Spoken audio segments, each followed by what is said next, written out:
What really surprised me from talking to him is that he was able to get a foot on the door of ITV and BBC only 3 years after of starting his journey as a unit still photographer. As I always say to people, I wish luck finds me when I'm working, and that is exactly what happened to him. Today, Luke Ross is going to share how he done it. In order to understand where you are now, I want to know from the beginning, how do you get into unit stills? Okay. And why unit stills? So, yeah. Were you always a photographer? Yes. So, God, to my own horn now. I obviously went to college and studied film, went to uni and studied film. I really pigeonholed myself because when you leave university with 6 years of film experience without any film set experience, all you can do is go get film set experience. I can't get a job as a, civil engineer, electrician, everything. You have to go into the film industry. So it really started back in there, 2014, I went to Royal Holloway University. And I was the president, look at me, president of the university, the photography university. Oh my goodness, let me start again. In 2014, I went to Royal Holloway University and I was the president of the photography society. And that's where I really just, sort of upped all the photography stuff. I was doing club work. I was doing sort of stuff for the university, just trying to find out really what I wanted to shoot. I did like wrestling photography for a long time. Oh yeah, I remember that. I've seen on your website. Yeah, that's really good. That's a really, really good fun way of getting into sort of action photography. Yeah. Because I still do it now. And there's a lot of similarities between unit stills and wrestling photography in the sense that, one, you've got no control over the action. Two, you've got to know what's going to happen. You have to have kind of that insight to know, right, I need to be here at this point for this shot, and if I miss it, that's it. I'm at the whim of the production. Like on set, if I miss a take, hopefully they go for a second take, but if they don't, you can ask for a reset, but they might not want it or might have the time. So it just kind of gives you that training into letting go of control, and you do become very easy. So that was 2014. So I spent about 4 years doing that. Yeah. And that training, when I first got onto set and I missed something and I was like, oh, that would have looked great. I wish I'd got that.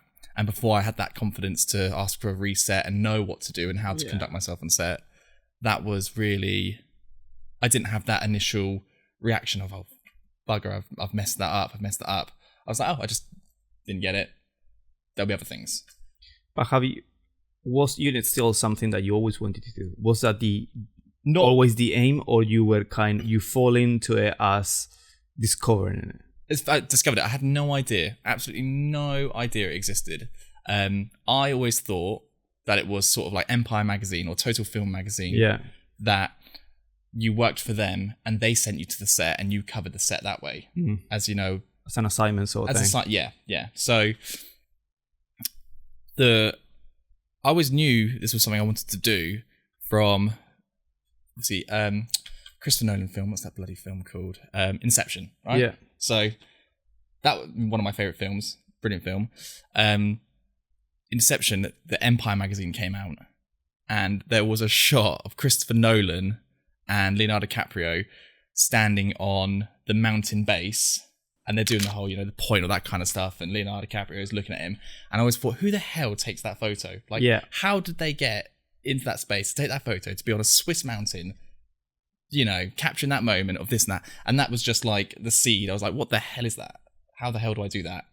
And obviously there's something similar, like when Christian Black, the Mission Impossible photographer from Dead Reckoning Part 1, he said the same, like, in order for that poster that we all seen and we all love from Tom Cruise jumping, he was just at the edge of the cliff. I listened recently to a podcast of him where he explained that he was just on the edge of the cliff. He didn't know which lens to choose and stuff like that. And at the end, he turned out with that amazing picture that we all thought, like, oh my God, how do you get that, Yeah. And that happened to me as well, something similar, because I was always into photography. I always liked photography, but in Argentina, I never really knew how to get a job from it, or how do you make a living from taking pictures, you know. And my partner and I, we love Game of Thrones. We watch all, like, when we were like having dinner, we watch all through all the seasons live and stuff like that every Sunday when it was coming out. And she gifted me the Game of Thrones unit still photographer, the book. Oh, that's cool. I didn't know that existed. Yeah. So the photographer for Game of Thrones is Helena Sloan. Yeah. After 10 years of working in Game of Thrones, she released a book with her like favorite or the unit still images and behind the scenes images she could actually share. Yeah. It's a beautiful book it's kind of heavy. It's a table book, but I was like scrolling through the images and said, fuck, this is what I want to do, you know. I want to capture images like this. And I remember like clearly one of my favorite images that I had from the book is coming into the end of season 8 or 7, whatever the last season is, when they're going into battle, like Jon Snow against the Dead Walkers or whatever it's called. So there is one of like Jon Snow in, you know, like fighting position sort of thing, and Helen, she captured it from like straight on. He's like on full character, like going into battle. I said, with all the snow and the mud. I was like, I gotta get that. I gotta get a piece of that. I want a picture like that, you know. Yeah. And ever since that's how I discovered and how I fall into unit stills. I said, this is something that I want to do in the future. So it was just by looking at images like, who the fuck made this, you know? Yeah. And what was your first set experience? You done? Yeah, so you have on your IMDb, you have Indiana Jones set PA. Yep. 2 Marvels. Yep. Was the that Marvel? Was Captain Marvel, and that was, God, this was, it's Captain Marvel and Secret Invasion. Yeah, Secret Invasion. Yeah. And there was another one. I did not Band of Brothers, Master of the Air. Master of the Air. And then I did a few days on costume. I worked for the costume department on, what's the Game of Thrones one? Dragons. House of the Dragon. House of the Dragon. I did that season 1. I always remember that. The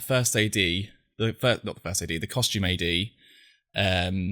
he came to me, and I don't know why it stuck with me, and it was a lovely guy, but he said, you're working on the biggest show to ever exist in the world. And in my own head, I was like, I've just come off like Indiana Jones and some big Marvel things. I was like, it's cool, but like, let's not, get ahead of ourselves. Yeah. Like, let's, we're just doing a job. He's not going to give you the next Game of Thrones. And I think that was a moment where I was like, I don't always need to buy into the Kool-Aid of the production you're on, because it doesn't mean anything. When you were doing Master of the Earth, have you seen Robert on set? Robert? No, I didn't. I was down in St. Chalfonts and Abingdon for 4 weeks, and I didn't see him once. He bloody lives in Oxford. I know. Well, I was on an airstrip over an Abingdon airstrip. Yeah. I saw all his unit stills, the aeroplanes that he was shooting on, all that kind of. I was working on them. Maybe I just didn't. But at the time, I didn't know unit stills existed. So, you're joking? No, I didn't. Literally, from time at Indiana Jones, I was on 2nd unit, so we're doing all the stunts and doing all the action scenes and all the stuff where they're in the Vienna Alps, the Austrian Alps, all that kind of stuff. The train scenes, I was doing all that, seeing all the big explosions, all the stunts, fantastic stuff. Never once saw a unit photographer. How do you fall into these jobs as a set PA for this big stuff? Right, so we'll go all the way. Right, so back to your original question of how did I get my first start into set. My very first job when I left uni was working on a BBC One show called, it was like Tumble. It was like all around the Olympics. Yeah. And it must have been about 2014 because I left uni. It was basically X Factor, but for the Olympics, where they took these celebrities, B-list celebrities, God, I'm not going to name any names just in case they, like these B-list celebrities, from like old boy bands, Xboxers, that kind of stuff. You think, I know of them, but they're not, huge names. And they put them into gymnastic situations, all that kind of stuff. So I was a set PA for that, running around, working with, and that was fine. That was studio, that was Elstree, that was, getting to see how a studio was run, but nothing really glued, because I was like, I don't enjoy it. This is not, you're getting here at 5 a.m, leaving at 11. All I'm doing is tidying up green rooms, and that's just unfortunately that's what those jobs are. But they're needed, but that's that. So then that led on to my first proper on-set Channel 4 role, where they were investigating the food standards of British chickens. And my job as one of the PAs was to drive around. I was driving around Yorkshire and Northumberland and all these northern towns, collecting raw chickens from all these different supermarkets. I had to go to a Waitrose. I had to put on gloves, goggles. I had to, I don't know if they were ribbing me. I don't know if they were, It's so random. It was so, I had to go into Waitrose, get a raw chicken, put it in a cool box, and then go to a Tesco's raw chicken cool box. But I couldn't contaminate them with my own things. It was just a ridiculous thing. And they were testing how clean are the chickens, all this kind of stuff.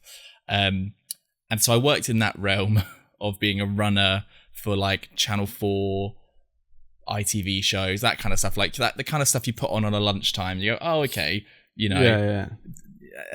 It was fine, and I found out a love of it very quickly. It's like there's I don't want to go down the line of being a runner into a researcher to being an assistant producer to being a producer to being a shooting producer, all that kind of TV realm side of things. I was like, I want to work in film. I need to work in film. I need to be on narrative. Yes. So I tried my best. I couldn't get anything. I don't really know. Weird period of my life where I'm sort of bumbling between jobs and working out things. And then I went into the theatre industry, did more running in the theatre world, working at Her Majesty's Theatre, all that kind of stuff. And then COVID hit. Yeah. And God, so that's 6 years of my life just gone. And then COVID hit. And then through that, I was a milkman. Best time of my life. All the free milk I could have. Absolutely great. Not a care in the world, because no one's in the rat race. No one's going for anything. So I could very much just be. I didn't care about the film industry, care about it. I was just, working 3 nights a week. And that was then when I left. COVID sort of calmed down, and I left the milk round. I was like, right, got to get my butt in gear, got to work something out. And I found a diary service. And I joined that diary service. And the very first job they gave me after seeing my CV and all the kind of work I'd done before was Indiana Jones. And then I was on Indiana Jones from April 2021 to September, October of that year.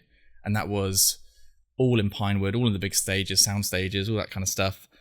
Then it was up into Newcastle. Then it was up into Glasgow, all around the mountain areas, all on the border of Scotland, doing set PA work and COVID PA work and just anything that I could get just to be on set. And doing that COVID PA work was probably the best experience of my life, because my job was just to stand on set and make sure that people were wearing their masks and just making sure that everything was going on. Yeah. And I just watched how a multi-million-dollar production company works. The DOP, Papa Michael, absolutely mad. It's James Mangold as well. Those two together, absolutely just incredibly mad. And just being on that set, we got Mads Mikkelsen coming off the big black train in that old, I think it's Yorkshire, coal mine, and the camera was on him, and it's just incredible. And just watching them having the extras shovel the coal and all that kind of stuff, and being on that train and just watching how it all unfolded, I was like, holy fuck, this is it. This is, I peaked. There's nowhere higher from this. And I just got to witness how makeup works, how costume works, how the ADs work, how the grips, the gaffers, just everyone, just Sparks, how everything just, they communicate. Especially in these big sets, so many people walking around and running around, and they all know what they're doing, they're not wasting any time, and you see so many people in the same department Yeah. But they all just kind of go with the flow, you know? Yeah. Just work together. Just they're cogs in the big machine. It was just, I loved it. Absolutely loved it. And just I couldn't have had better training, spending 8 months, however long it is, you know, just being on set, watching stuff happen. Yeah. You know, because I learned so much. You know, I wasn't under any pressure to, obviously I had a job to do and, you know, health and safety and all that stuff, but I wasn't rushing around like you see some of the set PAs frantically running around, screaming, oh, we've got to get this, where's this? And I was just like, I just got to be amongst the center of the tornado and just watch everything around me. And I was just like, I'm in it. I'm in the boiling pot, but this is how they can play that, And so, obviously, moved through, like I said, the Marvel stuff, and then onto Band of Brothers and etc. And when I left that and I went into unit stills after Secret Invasion, that was where I was like, oh, I don't need to be frantically running around trying to get the shots. I can just pick and choose my moments, be on the wall, go with the flow. You know, everyone else has got other jobs to worry about. I'm going to worry about my job, you know. But Secret Invasion was PA or? No, that was COVID supervisor. Ah, okay. Yeah. So I was COVID set supervisor for that. I got paid silly money just to stand on set and just... Yeah, but you got to see everything, how everything 100%. works. That's the most important thing. Yeah. It was the best and worst experience of my life. What was it? It was stressful. The industry is all about gelling with people. Yeah. And if you don't get on with your team, there was a communication breakdown. And it just doesn't work. Just did not, you know, I did from September to end of December. And then in January, we're like, I'm not coming back. I just can't. It was, you know, I was going to set, I was like, why am I doing this? It was also at the time where COVID wasn't taken too seriously anymore by those on set, because, you know, outside of work, you go to the pub, you go to a football match, you could go to do, and if you wanted, but then you come onto set and myself and my team are telling, you know, people wear masks, social distance, all this kind of stuff, go get tested. They're like, why? It was just like, it's an uphill battle. But I got to see how Gareth Gattrell works, and I got a lot of, you know, insight from him and how he works and that kind of side of things. And that was that kind of tipping point. I was like, well, of course I'm not going to naturally transition from Marvel Secret Invasion into another Marvel show as a unit photographer. There's no realm in any, you know, I could be the best photographer in the world, but they don't know me. Yeah. There's no... You have no experience. You have no body of work to put yourself. Exactly. But you met Gigi on Secret Invasion. Yeah. And you chat with him? Yes. Yeah. Had a good lot of chats with him. Not just about unit stills, just about, just, you know. Yeah, he's cool to chat about anything. Yeah, and you know, he was a big support just of my day-to-day, you know, going through it all. Hi, Belle. Yeah, I know. Hi, little monkey. You know, and then it was just, that was it. I was like, I need to leave. I'm going. I'm not doing this. I'm going to go and do unit stills. So I had my first camera for set was a Canon 7D. It's like an old DSLR. So yeah, crop sensor. Yeah. So that was absolutely cracking camera. Absolutely, you know, I love it. Clinical, clean, you know, great with the prime lenses, but terrible for set work. Yeah, you couldn't use it. No. I had to.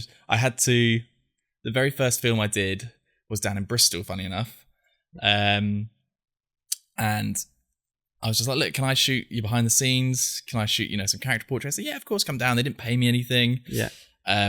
Which was fine, but very jarring going from here. Especially from the distance I am but going from Marvel, where you're on, you know, between 250 and 350 a day, to going to a small 5-man band film.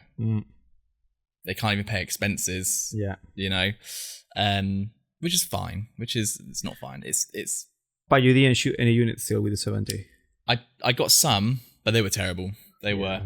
And also, I knew not to shoot during a take. Yeah. Because obviously, you know. You didn't have a blimp. Yeah, didn't have a blimp. So I knew not to shoot during a take. I was well aware of that. But I made the mistake of shooting during rehearsal, and the director shouted at me, and I was like, "Oh, sorry." And that was, I was like, "Okay, now we know." Yeah. So, but that was January 2021, and then I didn't really find anything until April-ish, May-ish of 2021. I had like a 5-month break. I was like, "Oh, maybe it's not for me," that kind of thing. And then there was that little voice in my head to go, "Stop being a wet blanket." Yeah. Complacency is like the cousin of death. Yeah. If just sitting around, mulling around, doing nothing. In my head, the wheels were spinning, getting more frustrated. I've got to do something. So, yeah, but how do you get this first gig in Bristol? I reached out to the producer. Yeah, but where? Star Now, one of these. No, it was on Face. So essentially, I was looking through IMDb, not IMDb Pro, but IMDb, just normal, yeah. Twitter, just typing in like hashtag short film, hashtag pre-production, yeah, and then just trying to catch the production before it started. So like all those hashtags of pre-production, I was going on Instagram, seeing who was, hashtag short film, hashtag pre-production, seeing who was, going, "Oh, I've just written my first script," and then I'd be like, "Oh, hello, Alex, you've just written your short script. I'm a unit stills photographer. Yeah. Here's my work. And then I lied a lot." Yeah, but we all did. Yeah. The wrestling work, obviously I had some portraits from that with the wrestlers holding their belts. This was a film that I did, so I think. This was a wrestling film I did. This was here's some behind the scenes. Here's look how big this production was with all the extras, and that's just the crowd. So, and that was it. That was how I got into that. And then I obviously had a few pictures from that I could then share to the next production. Yeah. But yeah, that was really how I got my start. But how do you deal with using the 7D? You couldn't do any stills during take and stuff like that. Yeah. How long after that you use the 7D for? One gig.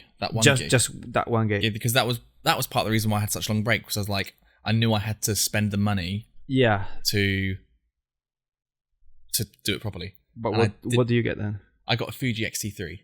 But you bought it straight away after that gig? No, I bought it back in... So I finished that gig in January for the Kutsu holidays, and then I bought it in the May, where I was like, right, I got a gig with a producer friend of mine called Joe Solomon.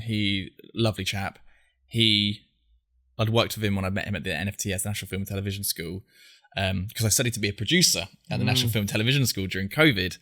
Because I was like, I need to do something in film. I know what? I can do producing, because at the time as well, I've done so many random odd jobs. It's not ADHD, but it might be ADHD, where I start something, get a little bit along with it, and go, I'm bored of this now. I'm going to change something else. I am like that. Yeah.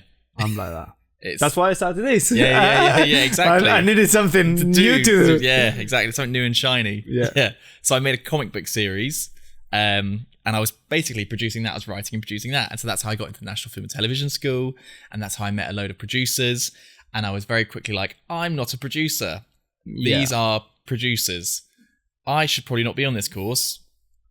So I finished the course, and I just had I had 10, 15 producers that I could reach out to. Yeah, wow, that's great. And so... Are they still and I was friends with them. Yeah. So some of them are, some of them aren't. And I could very much be like, as to Joe with his film Forever Flowers, which was one of the first ones I did, Joe, can I come and shoot behind the scenes for you? And he was like, yes, of course, we can't pay. And I was like, that's fine, I need portfolio. Yeah, exactly. And that's how you build up. And so then I was like, right, if I'm going to do this, I'm going to do it properly. I'm going to get in I got an XT3, Fuji XT3, and a 24 to 70 equivalent of that. And that was that. From your second job then? So you bought that before your second job? Yeah, I put yeah. I was like, right, I'm just going to get it on I didn't have a grand spare. Do you know what I mean? We were saving for a wedding, saving for a house, trying to tell my now wife, oh, I need $1,000 for a camera so I can go do some unpaid work. Yeah, exactly. You what? You're mad. So, but she believed in me, and that's that's half the battle. Yeah, support. Yeah. What was your second job then? What was your second job on set as stills? Now with the XT3 on you? So that was the first one with the XT3 was my first. That was the first real one then? That was Forever Flowers, yeah. That was the first real one. What did I do after that? I'm going to check my IMDb. But do you know about the difference? Because this is something that I didn't know. Do you know the difference between unit stills and behind the scenes? I thought it was all under one blanket. I thought, they've asked me to shoot BTS. I'm going to get everything. But do you know that you have to like be next to the camera on your couple of first gigs? Do you know that you have? Yeah. So because obviously talking to Gareth gave me a lot of insight. So that first gig, Forever Flowers, Charlie's, I can't remember the DOP's last name, but Charlie, bless him, I don't know how he had the patience for me, because I like to think I didn't make myself a nuisance, but I stuck to that tripod. I was at that tripod where I was like, we're shooting this now, and I was there. I'm like, cool, we're going to get it. And it's very polite, very welcoming. You know, I luckily had the people skills at the time to manage that and work with that. And if he was like, no, you can't be here, then I moved, of course, and worked with sound and all that kind of stuff. But I was at the tripod, and that's probably the biggest mistake I made, being at that tripod the whole time, is that then I'm not adding anything of creative value. I'm just copying the film. I'm not getting the pull asides. I'm not getting interesting angles. I'm not getting angles that might work for a photo because it might look a little bit flat, because obviously the cameras they're using, the lighting setup, you know, hugely comparably different to my little 23 megapixel camera and lens. So that was that sort of first issue of that, of just being around that tripod and not giving it breathing room. But you know, I think I got some good stuff, and it helped get to the second gig, which I can't remember which it was. It got all kind of blurred. What year are we talking about now? This is 2021. It's still 2021. So I did that, and then I did an advert for NHS through the National Film and Television School. And it was their adverts, their commercials are narrative, very narrative. So it was essentially just another short film. Yeah. And that was where I was just trying to branch out and just try different things. And a lot of it wasn't good. Like, they shot some lovely bits, but a lot of my photos weren't really. It's that whole adage of the more you know, the less you know. Yeah. So I knew that I couldn't be next to the tripod. So I was like, right, cool. So I can go get different angles. And then me trying to get different angles, I didn't know what angles to get.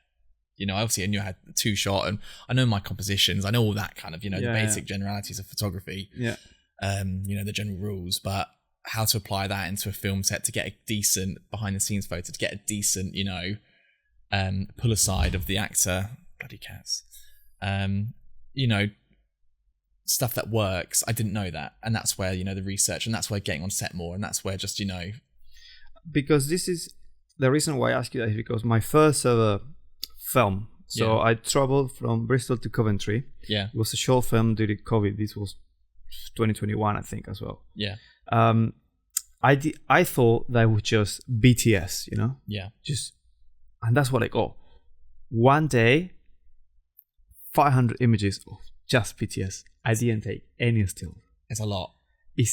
It's bloody loads, man. Yeah. Especially for like a short film that was shot in one day. I don't think it was longer than 5 minutes. But of course, I didn't have a fucking clue. I thought it was all the same. I thought just all blend into one. Yeah. And back then, well, that's the only thing I knew was that I had a blimp. Yeah. I have it. Yeah. I was using a 5D Mark IV, and I have my 2470. Yeah. Oh, good. Yeah. I bought on eBay my sound blimp that came from Japan. So I paid like £400 for the blimp, and when I arrived to Bristol, I had to go and pay import tax. Oh wow, okay. So that was like another £90 on top of it. Jesus. Just for the blimp. Just for the blimp. Wow. But when I rock up to set, I put my camera into the blimp and stuff like that. People were like, what is that? Why is that so big? I said, this is a blimp. You do this. This is for what. So the shutter doesn't make any noise for sound, stuff like that. I just make myself look professional. I had no idea. and the director was the guy that produced it as well, and he said, wow, man, I'm really happy with your work and stuff like that. Let me pay you at least petrol, bang on, at least I'm not paying fuel, even though I wasn't getting paid. But he was just amazed by how I behave on set as well, because I was like just so scared that at the end I just was like quiet, but everything was behind the scenes. But on that job as well, I met the focus puller is the guy that I'm still kind of in contact with. Because he works and live in Swindon now for the company. And but it's just people that I made on my first ever short film that I said, oh, I bump into you now, It's such a small world. That's another thing that really surprised me. That is, the film is so niche, man. It's like being back at secondary school and high school, where the people you work with now, they move up the years as you move up the years. Like a year 7, it's first person, what is it in Argentina? Secondary schools, is it? It's still secondary school. Yeah. It's the same. But you have here, you go to college when you're like 17 or 16. 16 you start college. A-levels you call it, isn't it? In Argentina, we have secondary school up until the age of 17 or 18, depends on when you were born. Oh, okay. And from there, you go straight away to uni. So we don't have A-levels. Oh, okay. So all of that comes into secondary school. Yeah. Well, you wouldn't have your first year of secondary school hanging out with their end of year. No. It just doesn't, who's going to, it's just different worlds, different, unless you, know your older brother in the older years. But so it's like that with the film industry, How do you, so moving into your second job, you have your mirrorless camera. Yeah.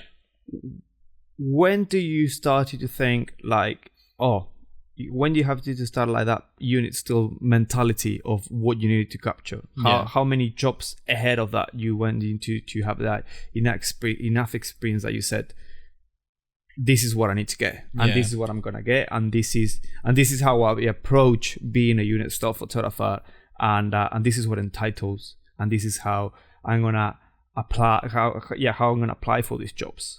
So it was a film called Dog Days. Do you shoot the poster for that? I still don't know. I didn't shoot the poster for that one. I think they dragged it from a what's it called? A screen grab, which is fine. Because it's just. But again, it was like if I had that extra experience, what they shot for their screen grab. Yeah. I could have easily just shot my camera. But it just was not on my checklist of things. A very simple mid shot. But that was when I started branching out and started doing resets of things, and started doing the actors are on a break at the minute. Can I just pull them aside and take this shot really quickly? And that's just kind of how it evolved. Because how many shots of things do you need to see of lights being set up and clapperboards? They're all the same. People, it's nice. People want that, and the crew want to see themselves working. I get that. It was just then at that point, it was like, right, this look really cool. There's a picture on where the two lead actresses are peering around a corner, and that was a reset because I couldn't get there, and also in their eye lines. That was really it, and that was when I was like, oh, this is the bread and butter. This is the meat of the meat of the cookie. This is what I need to be taking, and my workload shifted from 60-40, 70-30 BTS unit stills to the other way around. Yeah. And then it was How do you have the courage to do the reset when you didn't have that much experience? Knowing I was very, very lucky from my work with Indie, Secret Invasion, that I knew how to conduct myself on set. So all I had to, the only battle then was within myself to know, this is what I want to ask. I need to make sure I know at the right time, and having a really good relationship with the first AD on these short films, or if you've got a third AD, having that really good relationship. It depends on the size of the production, but with Dog Days, the first AD I got on really well with, and I could just say, look, can I have 10 seconds? Can I have 20 seconds after this to get this reset? Pardon me. And they would say yes, and that's when I would go for it. And I'd 20 seconds, and I had to know my shot, and that was... Yeah, you had to know what you wanted to get. Yeah, I couldn't faff around, And then it evolved from, right, okay, because then at that point, then I'd have hair and makeup come up to me and goes, oh, if you do that again, can you let us know? Can you... Oh, yeah. And then it was, right, cool. and it becomes this. It grows and grows and grows and grows. You know. So then when I got to, you know, I do a lot of work with Dis Authority, a production company, Maria and Marcus, who are fantastic and great supports. I've done quite a few short films with them and proof of concepts with them now. We had this massive setup, and I was like, right, this will look really cool. I wanted to kind of mimic what they did with the film was a fantasy Wizard of Oz-esque kind of thing. And I was like, oh, the John Wick poster where Keanu Reeves got all the guns around him. I want something like that, because she had her like munchkins around her, so we was going to plan something like that. It wasn't in the shot list. It's completely my own fabrication, but it's a huge undertaking to get the lead actress, who was also the producer, who's also the writer, who was also directing it as well. She's a woman of many talents, many talents. I could barely do one job, and she's so fantastic. So luckily getting Maria on board is perfect, because as the producer and director, I was like, I want this shot. And she's like, yes, we get that. But then I have to go and I spoke to the intimacy coordinator, the stunt coordinator, the hair and makeup, the gaffers for the lighting, the ADs, the producers, I think it's a costume, basically every sort of facet, third ADs, runners, to get this short turnaround. And we did it in about 5 minutes. You know, it was a quick turnaround, you know, because the shot took me 20 seconds. Yeah. I did 2-3 variations. Maria looking down the barrel of the camera, all the munchkins looking at her, and then munchkins looking at me. Do you know what I mean? That just your kind of run-of-the-mill shots. But that whole process of getting everyone outside of, right, we're going for the shot now. Go here, do da-da-da-da-da-da, hair and makeup check, costume checks, da-da-da-da-da. That took probably 5-10 minutes. But the pre-work of going to each department during takes, while also trying to get coverage of the shot as well, or of what's happening, all that kind of stuff, that probably took half a day. Yeah. You know, just trying to... And how do you... Because that's when it comes to a plan setup. But if you want to do a reshoot, because I seen you when we worked together in January on Fudge Sunday. Yeah. How do you... Because this is one of the things that I struggle with. Because when you ask for after they've done the take and stuff like that, you say, I kind of have another 5 minutes just to take a few pictures, which takes you like 20 seconds. But how do you deal with like people crossing frame, a spot coming to move lighting and stuff like that? So that's because that from taking you 20 seconds now is taking you 5 minutes. So if it all goes well, the first AD will shout, like, going for stills, everyone quiet, and people will know. But 9 times out of 10, you know this, other people that we work with know this, right, going for stills, everyone starts de-rigging and all that kind of stuff.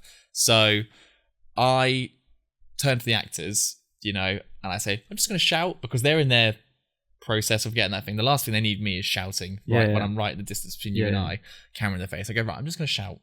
So just, you know, and they go, okay, thanks, Luke. And I go, guys, stills, quiet, da-da-da-da-da. And everyone kind of, you know, backs off. And then it's, you know, da-da-da-da-da, you know, oh God. Thanks, actor, da-da-da-da-da. Great, cool, awesome. Stills done, thanks, guys. And then I go around, and I'm very soft, so I go around and apologise to people. Yeah, I say, you know, sorry for shouting, thank you very much, really appreciate that. And everyone's like, oh, don't worry about it, appreciate that you let us know, da-da-da-da. Yeah. You know. Because this is one of the things I took from you, from Fudge Sunday, that you were not really worried about doing taking the stills when they were like actually going for a take. Yeah. You would try to be there, but if you couldn't be there, and you said, right, I need 2 seconds after they finish with this, so I can jump in and do that. And you were so quiet about, and so like in peace with it. I panic, you know. If I cannot get it during the take, I panic, because it's like I feel like if I have to stop everyone else's job for like a 20-second still, I'm delaying the production, you know. Yeah. Yeah. But that's a personal thing. Yeah. Over the time and over the different films that I work on, I get better at it. Yeah. But when I saw you in January, you were like, boom, no, you actually know that not to panic or anything like that, and you just take it chill. Especially in January, we're like in that living room that it was so small, man. There was small, dark. It's not a space for nothing, man. The Fujis aren't great for low light, so yeah. a lot of ISO bumping and that kind of stuff. But yeah, I can't. If I lose my head on set, then I've lost credibility. Like you have to, part of the thing of looking professional. Yeah, that we talk about. Yeah.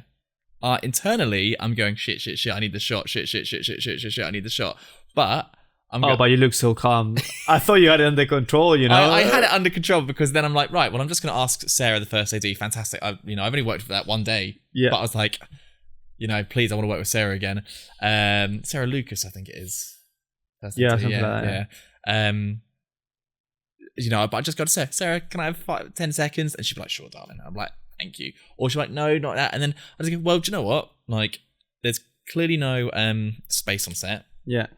I'd either be an actor's eye lines and ruining their performance, and that's the last thing you want to do. Yeah. And the first AD's gone, there's no time. So it's like, well, there is never enough space. I think that on the level that we are now. Yeah. There's never enough space. But, when I did... Right, so do you want me to talk about how I got to ITV, or do you want me to just go to... Because I can talk... Before that, I want to ask you something. Before the ITV job. Yeah. Well, actually, you're going to tell me. Working with Brett and Phil Dunster, and was that before ITV or after ITV? That's before ITV. Okay. How did you end up in there? And where was that? Was that here or was it in London? That was. So Phil Dunster was London. Yeah. Brett Goldstein feature was London and Down by Brighton. So how that worked, that didn't just come out of nowhere. It came out of nowhere in the sense I got a call one day and someone said, oh, we need you for this. And I was like, oh my God, okay, I'm there.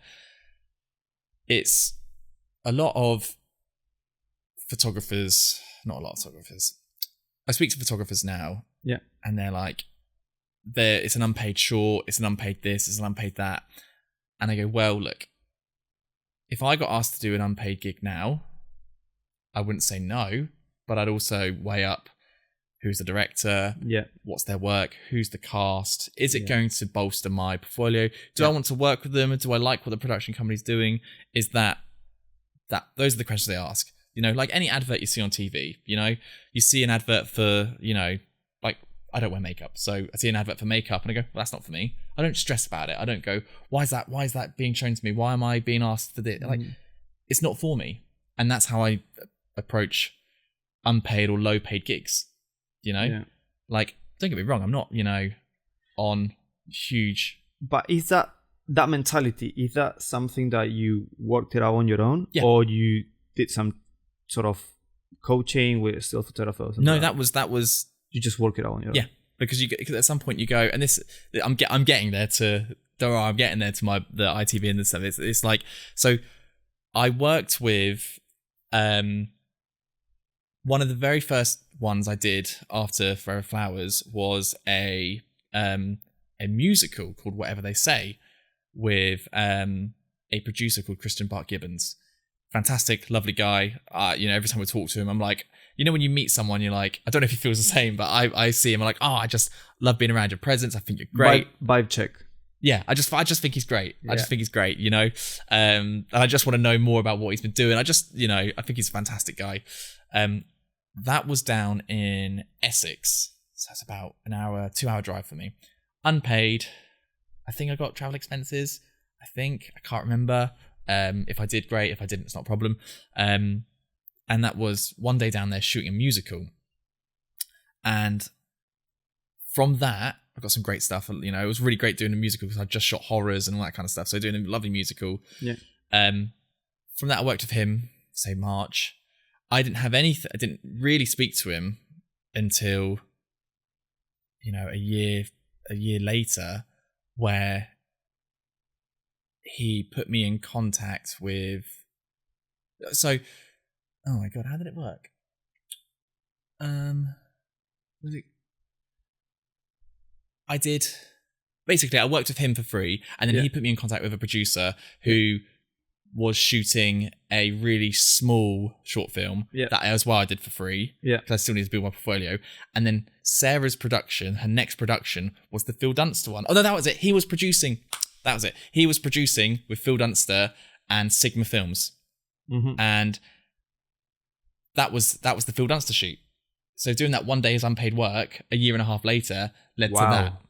Wow. Because he was like, I've worked with this great guy. at the time I didn't have portfolio, but now look at his portfolio. Yeah. And then I got that. So I got 2 days on set with Phil Dunster, who was directing his film Idiomatic, working with all the crew were from Ted Lasso, and like were these huge, So you were the less experienced. I was the 100% less experienced person. I was like, and the reason it was split across 2 days is because I think Phil's friend wanted to shoot the behind the scenes stuff. And that was, so I did 2 days, they did 2 days. Because especially when you were with Phil, that was the time where the new season of Ted Lasso had been released. Yeah. And there was all this hype because of the latest season of Ted Lasso, which was great. Yeah. And everyone was waiting for the next one. So it just carried over the hype. Yeah. So I think that's why the impression of working with Phil and with Brett, it was just bigger. Yeah. And that it was literally all through. I didn't reach out to people for. I've been out, obviously other stuff I've been reaching out for, but it just fell on my lap. But it was from, and getting to work with Phil was, you meet people, you meet these actors, and you think, oh God, what are they going to be like in person? You thought they were going to be divas, I thought, oh no, because obviously his character and obviously his acting. Yeah. But there's always a little bit. I always find there's a little bit of themselves in the character, kind of thing. And when I met Phil, I was standing underneath a flag. I was standing behind a flag because when I got there, they were all go already at the call time. I was like, Christ guys, it's like 8:00 in the morning, let's calm down. And they're like, go. So I just got myself set up, all that kind of stuff. Like, right, there's Phil, he's talking to Buffy, the DOP, producers, I was like, I'll introduce myself when I get the time. He's starring in it, so he's doing his lines, all that kind of stuff. Yeah. So I was stood, there's, the camera's here, Phil's over there, massive black flag, and I just stood behind the black flag. I was like, right, if I just stand here, I can just put my camera underneath. He saw my camera, and I've got this shot of him walking towards me that's out of focus, blurring, and he lifts up the thing and goes, oh, who are you? And and I'm like, oh, hi, Phil, I'm Luke, we're having a good laugh and that kind of stuff. And from there, it was just great. He was welcoming, the most loveliest person I've ever met, of that caliber ever. I was like, oh my God, this is fantastic. He was directing and acting. Yeah. So where was that? You said London and Brighton. That was just London. The Brett Goldstein one was, what do they call it? All You Need Is Love? I can't remember. No, something like that. Something about love related. Yeah. But yeah, so that was Brett Goldstein and Imogen Putz. And so how I got that was the production manager on the Sarah Box. She was production manager on the Phil Dunster shoot, and then she was production coordinator on the Brett Goldstein one. And so I got 2 days on that. And this is where my inexperience came in, because the rates I was paid for Phil Dunster shoot, the short film rate, which is standard, I don't mind talking about it, it was $150 a day. Yeah. You've got standard short film, like, great, cool. That's what it is. That's short films. So when I went to Brett Goldstein film, and it was Sarah, production coordinator again, she was like, oh, it's a low budget feature. And I was like, well, it's a low budget feature. If I can get my short film rate, you're happy with that. I'll be happy. So I sent that off, and it was radio silence for a little bit. And then a few days later, I was like, Sarah, what happened in the end? She's like, oh, they went with someone else for the main stills, but we're going to use you for a few days here and there. I was like, oh, okay, that's fine. Wow. So I got some really lovely days. I got a whole wedding scene. I got this whole beach cabin scene, which is another story I'll go into. And then Sarah comes up to me and gives me a big slap on the arm and says, you just sort your rate out. And I was like, what do you mean? It's like you severely undersold yourself. I was like, oh, okay. And because we are in this podcast for learning, how much is the future so rate? I should have, I for that feature, I probably could have charged about 600. So, but it's a low budget or no? Everyone's low budget, aren't they? Yeah. So, but I didn't get that, and that's fine. But it wasn't about, I didn't sell myself short to get on set that time. That was just me being happy with if you were getting paid that much. Yeah, and I just miscalculated the rate, and that's it happens. You never know what's wrong or right with rates. No. And some people might get scared when you tell them, and this is what I feel as well, that if you give them a really high rate, they might say they don't want you because your rate is really high. Yeah. And they don't. And I think that the whole film industry is about fighting for the right. for the rate, for the rate that you want to get paid, or how much you want to get paid according to their budget. Yeah. But I feel like as well, if you get underpaid, you have more chances of getting the gig, but as well makes you look really, really unprofessional, and you don't and that you don't have as much experience as you said, maybe. Yeah, it's a double-edged sword. Yeah, exactly. Yeah, because definitely. And I'm not speaking personally, just for argument's sake, your rate will be different to my rate. You know? Okay. And what I mean by that is you'll charge X because you're worth X. I'll charge Y because I'm worth Y. And they might go X, they might go Y. You know, they just like what they like, and there'll be, you know, other variable factors. But I find you can't get upset. I can't get upset personally. I can't get upset at other photographers trying to undercut a rate. Yeah. To get a job. Yeah. You know? Don't get me wrong, in a perfect world, we'd have a union, we'd all be, you know, at the grips, where they're very rigid. You do this or we'll walk, that kind of thing. But because there's only one of us on set, we're all fighting for, you know, rather like ADs where they've got like 10 ADs on a big job. Yeah. There's one photographer, you know? So you and I are going to go for the same gig, you know? But whatever rate you charge for a gig is what you charge for a gig. And if you get it, you get it. Like, it's not, why should I be upset about that? I should be like fucking great. You got the gig. Like, it wasn't for me. Like, and that's how I've coped this year. Because this, like, 2023, I did 20 productions. This year I've done 6, 7, 8, you know? But, like, you have to have other what's it called? Hobbies and other things going on, you know? No, to distract you from it. So, you can't... If someone goes in, like I said, back to the makeup advert, if someone charges a short film, they come to me and says, oh, we can only pay you £100 a day. Do I want to go all the way to Essex for £100 a day? Yeah, is it worth it for your portfolio? Yeah, sort of thing? You know, but if someone else goes and takes it's for them, yeah. Yeah, like, you know, I had to start and do unpaid work. No one wants to do unpaid work. Nobody wants to.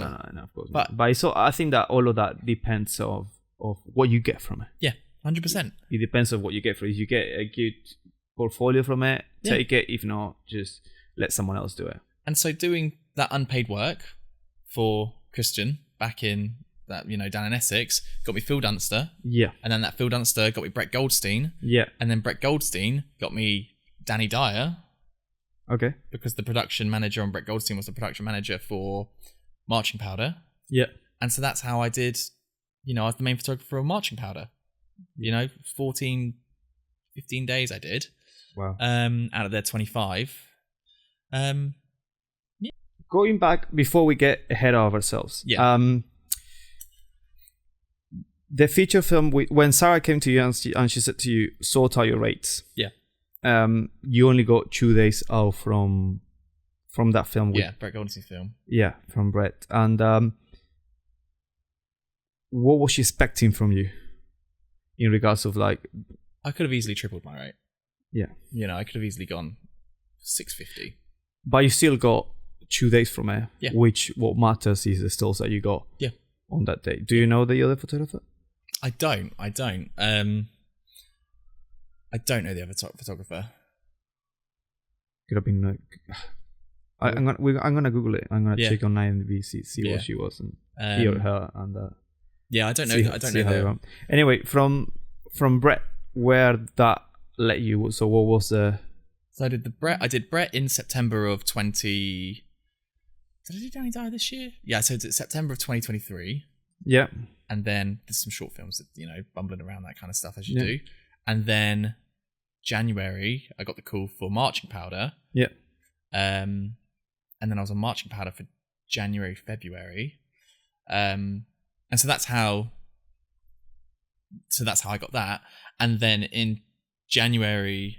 How long was Marching Powder? Marching Powder they shot for 25 days. I was on for 14. 14. Yeah, across the 25 days. So they had a selection of days that I came in for. It was a shame because there were some really good days in the courthouse. Not to give spoilers and stuff, but there's a courthouse scene. It's pretty good. Would have loved to have been there for those days and that kind of stuff. Had half days scattered around here. That was like, but they chose the date. They chose the dates, and you make it work. As the films get bigger and better, do you have a real job? Yes. So at the minute, I still work an office job. How do you manage the time off to go and do films? I take holiday. So all your holiday gets invested into film work. Yeah. And you can do short notice and stuff like that. Like, I need reasonably, but like at the minute the work isn't there to be, so Monday I'm going to get a call. You need to be there Monday, and then I have to work it out. Like, so it hasn't really come at a difficult time at the minute. Yeah. But this year, I've got a mortgage to pay. I've got cats to feed. I've got, a wife to take out. Yeah. So I don't think there's any. If you're in a position where your photography in other facets, like I know photographers that do theatre work, I know photographers that do cooking, events, that kind of stuff. And if you've already got that and you can do that, then great. But I would never ever, shame anyone for taking a regular job. Like, we need to live. It's expensive. We need to fucking pay stuff. And like when you're doing unpaid work and you're traveling all these hours and you can't afford things, you can't afford to go to the pub with your mates, you can't afford to take your partner out. Yeah. Like, that's not living. Of course. The film industry isn't the be end all and end all. Don't get me wrong, it's great and I love working it, and it's exciting to talk about. But if the film industry, look at the strikes, survive until 2025. Yeah. All this stuff, people dropping out, changing careers, all this kind of stuff. It's you do need like a real job to pay the bills and work around it. And camera equipment's expensive. Like now you can get a Fuji X-T3 used for 400 quid. Absolutely fantastic. Back then you pay 1,000. Then I paid 1,200 for it. Yeah. So where did I have £1,200 from if I'm being paid unpaid work? Yeah, of course. It was on a zero interest credit card. Yeah. So it's a little bit of what comes further, chicken or the egg sort of situation with working in film. I think that is with not just working in film, but anything that you want, anything that you want to embark yourself into. Like, how you gonna get this job without an experience sort of thing, but it happens as well with the gear that you use. Yeah. Anyway, from marching powder, where do we move on to? Marching powder was then. So I think I need to be giving Christian 10% of my paycheck for life because he was obviously, from working with him, got to changing ends down that trial, but then he was assistant producing on, or associate producer, I think it's assistant producing on ITV's Changing Ends of Alan Carr. I get a call on they're shooting the Monday, January. I get a call on the Thursday before. They're like, Luke, are you available next week for something? And one of the, you can never ask, well, I don't know, I've never asked what the film is when someone goes, are you free next week? Because if you go, it's tricky to ask, what's it for? What is it for? And they go, oh, well, you're not, like, it's work. Like, So I go, yeah, I'm available. Depends on certain extremities, that kind of stuff. Is it paid? That kind of thing. Like, I've still got my, guidelines. It's like, oh, look, I'm associate producer on ITV's Changing Ends. I need to, we need someone to cover Matt Frost for just one day. And I'm like, well, I'm there. Like, Matt Frost has done incredible work on season 1, and to get one day on season 2, first day, like, yeah, I'm there. Like, it doesn't matter. It was like, obviously, other things like, well, here's my rate. He was, I'm not going to go into, well, I think I'm going to ITV. I got paid $5.50 for that day. Yeah. 550. Yeah, he came to me and said, I think the rate's $4.50. I was like, mate, that's, you could give me expenses at this point. I'm going to be on an ITV show. Like, cool, cracking, give me, whatever. So it was like $4.50, and then I was like, cool, fine, let me know what goes, that kind of stuff. And then I get the call again Thursday once he signed up. He said, oh no, the rate's $5.50. So I'm like, oh, this is even better. Like, I've done nothing for one day. One day, cracking. So yeah, so I was on there. We were shooting over in Burnham, which is just outside of Slough.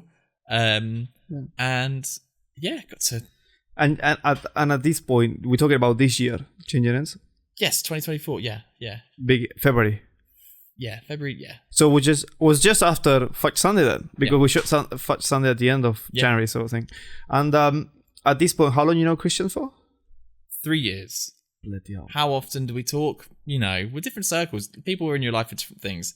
You know, Christian never needed me. I'd be there regardless if it's unpaid or if it's paid because you know, I think he's a great guy. But it doesn't mean we're in each other's pockets. He just very, very kindly thought of me. He was like, I want to get someone I've worked with in before. Yeah, of course. Because you know, everyone wants to put their own stamp in some way. So if he could get, you know, good contact go from it. Yeah, you know, and then from that I got that pull aside with Alan and Ollie. Yeah, you know, which was on the Radio Times. Yeah, you know, and I was like, bloody Christ! Don't get me wrong, toot my own horn. I was like, one day, one little quick pull aside that was in between takes while they're changing lens. I saw them standing there. I said, guys, can I get a quick shot? Just, you know, in character, look down the barrel of the camera. Yep, cool, snap, cool. Boom. And then I just faded back. And that gets used. And remind me as well, what film is that you were with Christian? The very first one I did was called Whatever They Say. So from the very first one, he gets you kind of a foot on the door on ITV. Yeah. That's impressive. Right, and because everyone, I'm very, very lucky as well. Yeah, because he's obviously he's not just sitting around doing his own little world of like short films. Yeah, he's got his own aspirations, and his aspirations take him to ITV. Yeah, you know, but you can't. I did not go into that relationship with Christian thinking, goes, what's he gonna do? What's he doing? Yeah, of course. You never know. Yeah, but you can't really do that as well. No, like, you just come. I mean, you generate your own luck, and you hope that luck finds you when you work. Yeah, and not when you're just home doing FO. But I could not have done Changing Ends straight after doing Whatever They Say. That 2 years... Absolutely, you had no experience. You gotta fucked it right up. Yeah, 100%. And that could have been your last call for the ITV or HETV, whatever it is. Yeah. So he came at the right time. And that's when you got your second buddy that you said. Yes, because for those past 2 years, I was being cheap. I was like, I'll just switch around. I'll just change lenses. In between, tuck a lens over here and I'll run over there. Oh, we're changing setup. Okay, I'll go put another lens over there. And just like, so around set, I'd have like my prime and my, my long lens or my this scattered around. And it worked. Yeah. But now I've got two bodies. I've got the XT5. And that... I just felt like during the last 2 years, you put some really good names on your portfolio. You got Phil. Yeah. You got what's it called? Brett. Brett. You got Brett. Yeah. From Fudge Sunday, you got Ed Spillers. Yep. That we did together. Yep. It has like an amazing portfolio as well. Yeah, I'd have preferred the second day than the pier. The pier was really nice because we had what's it called? Katie. No. What was the other actor? Was Ema. No. It was the third one. The one that did Pirates of the Caribbean. Was it? Oh. Mark? No, what's it called? I can't remember the chap's name. Yeah. Officer Squibbs from Pirates of the Caribbean. I'll tell you right now. Yeah. I always struggle with it. I'm horrible with names. Yeah. But no, that would have been the better day to shoot. But you got the controlled light environment as well. Yeah, which true. was Kevin McNally. That's it. Yeah. Kevin McNally. I prefer outside. I love outside, natural light, bit diffuse. Why did you only do one day on Fudge Sunday? Why you didn't do a second day? I had a funeral. Oh, okay. Yeah. So. Boom. Yeah. So. It was. You couldn't stretch it out. At least you got Ed Spillers on it. Yeah, exactly. I was like, I need to go to this. So, you got it. How did you get involved with that film? How did you find Georgie? with Georgia. Just reached out. Yeah, but where do you find the? Kickstarter. They were on Kickstarter raising money. But do you go on Kickstarter and start chasing short films? Yeah. No way. Yeah. Go on Kickstarter and see who's funding a film. # short films. # short films, Kickstarter, just see who's about. And then go on to, so, then I saw Georgia Redman, isn't it? Georgia Redman. Yeah. Producing. I was like, right, cool. Let's go. My wife's a professional stalker. So right, cool, I found her. I was like, cool. Now that I've got her contact details, let's... So what, your partner found it? Yeah, we're just like through Twitter, through Instagram, through Facebook, LinkedIn. I call that chasing ghosts. Yeah. Because that's what I do. Yeah. Chasing people. Just hunt them down. There's a really great website called Rocket Reach. I know about that, and I told Juan about it. about Rocket Reach, where you find the emails from their LinkedIn. I use that a lot. Yeah. So I'm just like, find the email. Find them, emailed them. I was like, cool, let's go. How often you do this ghost chasing? I haven't done it I've literally since August. We're November. Yeah. August this year, I've done very little with unit stills. I very much took a break. I was like, we got married in June. Yeah. Tidied all that off. Kind of just settled in, and I was like, I just need a bit of a break. Okay. I just need to not.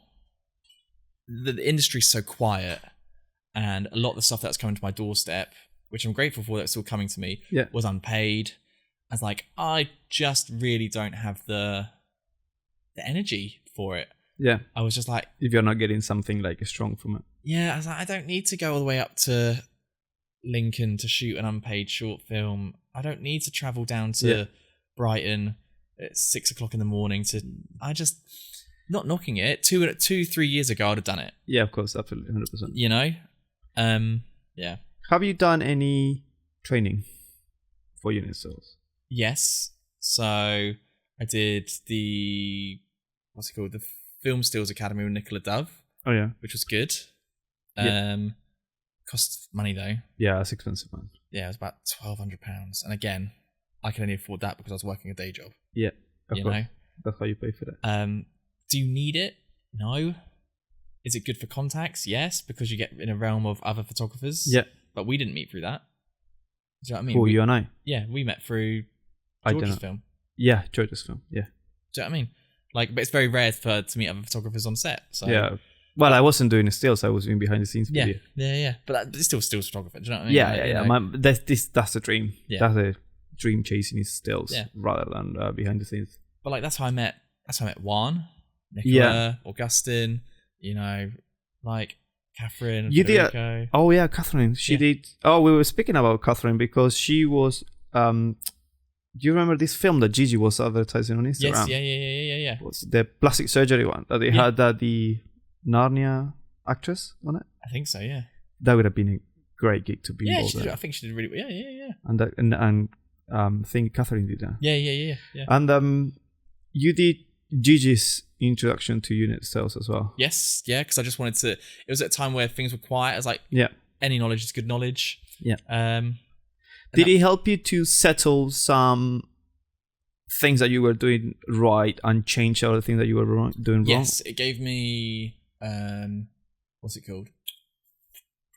It solidified my work. How I was working. Yeah. Because I was like, this is what I'm doing, and then he's like, this is don't get me wrong. I could have given him a call and said, you know, Gareth, am I doing the right thing? You know, yes, Lee, you're doing the right thing. Cool. Would have saved me a bit of money. Would have saved me a bit of time. But it's nice to be in that world. Do you do the workshop? The lighting workshop as well. Yeah. That really gave me a lot of confidence. With lights. Not really with lights, but to focus. There is something that Gigi said that really struck me is that don't worry about, just get it set up and don't worry about it, and just focus on the character and on the people that is in front of you, how to manage them and make them feel comfortable and stuff like that. Because I'm very comfortable to be behind the camera and in front of the camera. I have no issues with it. Yeah. But he said as well, there are some people that are not really comfortable when it comes to the gallery shoot, that you need to work with them and make them feel comfortable and welcome in order for them to give you the 100%. But I didn't have that much. I was really unsure about my studio stills kind of skill. Yeah. And doing the Gigi workshop, that really solidified my knowledge. I said, I got this right, but I got this wrong. Yeah. I just feel that it's really important as well to, at some point in your unit still path, get some sort of form of education or course or one-to-one or workshop and stuff like that. Any knowledge is good. Yeah, to know what you're doing wrong or what you're doing right. What's up with you after changing center now? Where are you now? What's next? So I just finished another I did proof of concept. Oh yeah. With Disavourity. That was the Witch Trials, and I just did another thing at the weekend just gone called Lacrimosa, which is another short film proof of concept kind of thing. And then so out of the blue while I was in that, I hopefully I had the call with the producer last week, but I'll be on Austin season 2 for ITV, which is shooting beginning of December. So I'll be doing 2 weeks with them across a set amount of days. And I'll be their lead UK photographer. Wow. Which would be really cool. Yeah. And then they go off to Canberra in Australia to shoot the rest. Yeah. Will I get to go to Australia? I highly doubt it. At least you get the the UK block of exactly, it, which is important. so which is cool. And that's it. Who knows what next year's gonna bring? We're almost at the end of 2024. Yeah. And what was your biggest lesson as a still photographer that you said, "Oh, I fucked this right up"? Probably.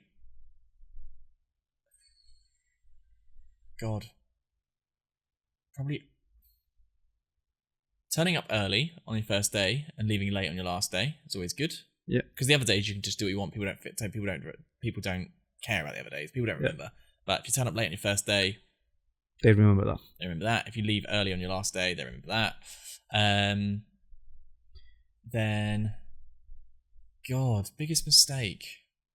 Well, I wouldn't say biggest mistake. It was just something that you learn on your process of working in films, and it really stuck to you. And I say, "Oh, I don't want to make this mistake again."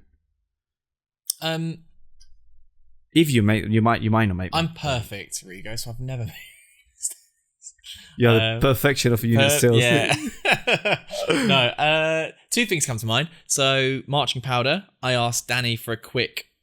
We're about to do this big, massive fight scene where all like the 2 football hooligan groups are gonna, fight.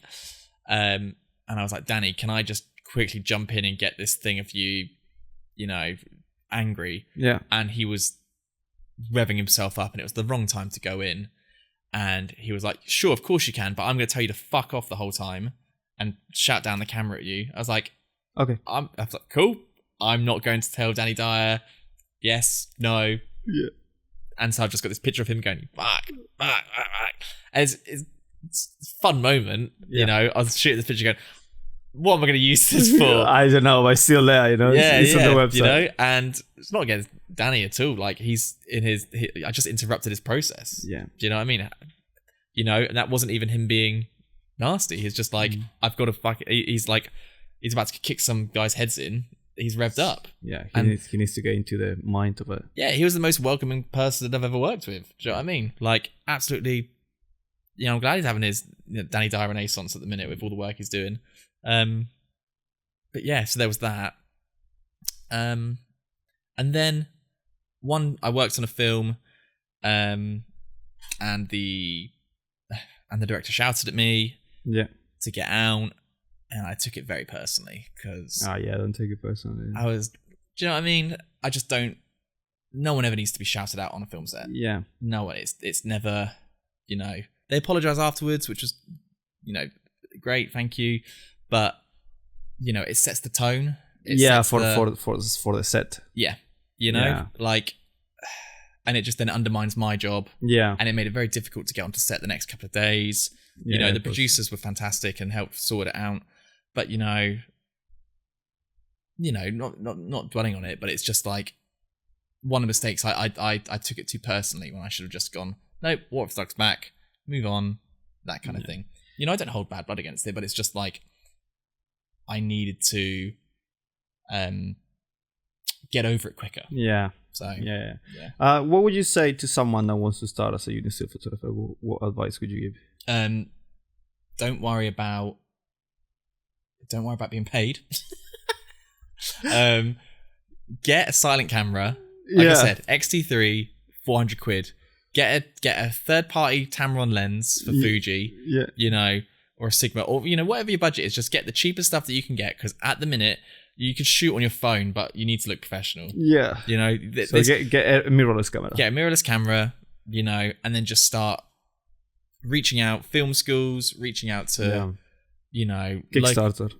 Kickstarter, Indiegogo. Oh yeah. Just Instagram, TikTok. Just see who's doing stuff and just reach out and just like, can I shoot behind the scenes for you? Can I just get the crew working, that kind of stuff, and then worry about the unit stills later? Yeah. You're not going to take. Don't get me wrong. There's stuff from the very first stuff I did that's probably still in my portfolio. Probably needs to come out of my portfolio, to be honest. It's probably changed so much. But it's like nothing you take then it's just to get you the next job and just grow that way. And where do you see yourself in 5 years? I've got my 5. Do you want me to read you my 5-year? No way. I've got 5-year goals, 2-year goals, but that got slowed down for the strikes. Yeah, okay, go 5-year goals, and I got my 10-year goals. Wow. So 5-year goals, big paid feature film with a big production company. Okay. So whoever that is, whatever that could be. I think I just want something big. Well, you had it with Brad and you fucked it right up. Yeah. Big payday. Yeah, exactly. Continuous paid photography work. I'd quite like to be able to go, right, I do this gig for 25 days, have a week off. Yeah. And then just consistency. Yeah, consistency. Doesn't need to be £1 million. Doesn't need to be just... Yeah. That would be really nice. Yeah. I'd love to have a photography agent. That would be fantastic. Okay. That would be... Put down the 10 years. I think so, and put the name Barbara Larkin. Once that you get into a Marvel or the Mission Impossible or whatever it is, feature film photography on either a drama, horror or comedy. High-end TV gig, I can cross that one out, which is quite nice. Well done, mate. Thank you. One full-time where I'm primary photographer. If I'm on Austin next week, I will, that'll be that ticked off. Yeah. Paddy license for underwater work. Okay. Because I think Gigi told me there's only like 3 underwater photographers. Wow. So in the whole country. So there you go. Edit that out because that's my little niche.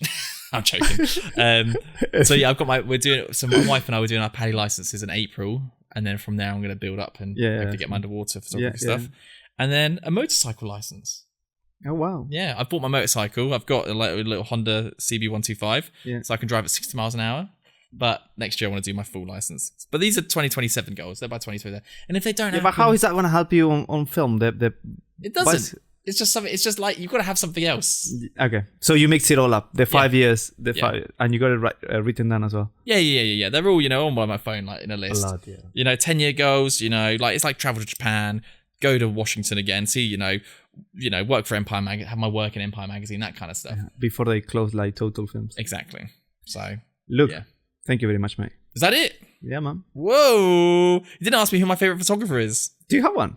Yes, at the minute, Sophie Holland, who did Wicked. Okay, before that? Before that, I really like Jay Maidment stuff. Ooh. And Robert Biglatsky, his stuff. Oh, bloody hell. Yeah, they're really good. Yeah. Jason Boland's work. Yeah. His work, Gareth's work is fantastic. Yeah. The 7A, apartment 7A looks really good. They look really good. Yeah. Really good. Yeah. Favorite focal length? What's your favorite focal length? Focal length for me? Yeah. 35 1.4 all day, all night. Yeah, I get that. Yeah. I use that on Frankenstein. Yeah. And that saved me a lot. And I had to use like manual focus as well, but because on mirrorless we have like focus picking. Yeah. There is no issue with that. But 35 1.4 all day. I don't want anything else. Yeah, big fat, the Canon Fat Prime, the red ring. That's a 50 or 85. Oh yeah, that is, isn't it? Yeah, the 50, on that one. But yeah, 35. 35 is for me. It's just for me because I find 50 a little bit too tight. Yeah. But 35 is when you're like in close environment like this. This is a 35 all day. Yeah. What about you? Yeah, 35 as well. Oh, 35 as well? Yeah. When I did all my work with the Canon, I had 35mm. Right, I loved it. That was it. I didn't care for anything else. And the 85 Prime as well. Right, 1.8 or 1.4? 1.2 Sigma. Bloody, I didn't know that existed. Yeah. I think it does. I think it's 1.2 Sigma. Or Fuji. No, Fuji don't have any Sigma primes. They do, but I'm not gonna buy primes because I love it, but they help you on low light. Yeah. They on Frankenstein that was really moody. I shoot one of my favorite images that is on my website. Yeah. Is of one of the actresses holding a candle lamp. Yeah. And I shot that with a 50 1.8. Yeah. And I was like blown away. Yeah. By the quality of a nifty 50, which was, I paid £90 for that. Oh, that's good. But the image is amazing. Yeah. So if we can all shoot prime, we all shoot prime, but that's impossible. Yeah. Always have to update your zoom. Yeah. Anyway, look, Thank you, mate. Solid. Happy Cheers. days. Happy days. We're done. Way. That was fast, isn't it? Yeah, it was good. That was like... Hi, thank you so much for listening to this episode of the podcast. I really hope that you enjoy it. And if you did, please make sure you subscribe to the channel and let me know down below who would you like me to interview next. Until then, I'm gonna see you on the next episode.